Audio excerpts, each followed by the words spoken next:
కేటీఆర్ పరువు నష్టం దావాపై బండి సంజయ్ స్పందించారు. పరువు నష్టం దావాను న్యాయపరంగా ఎదుర్కొంటానని ప్రకటించారు. కేటీఆర్లా తానెప్పుడు బెదిరింపు రాజకీయాలు చేయను, ఇలా పరువు నష్టం దావాలు వేయబోనని కీలక వ్యాఖ్యలు చేశారు.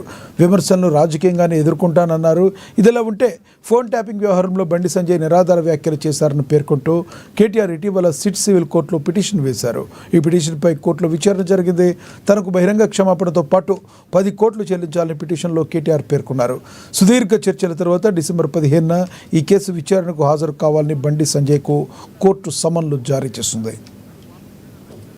కోట్ల కడుతున్నారు ఇవాళ కేసీఆర్ కుటుంబము 2022లో 23లో 100 కోట్లు ఇచ్చేదా వేసిండు. ఏమైంది?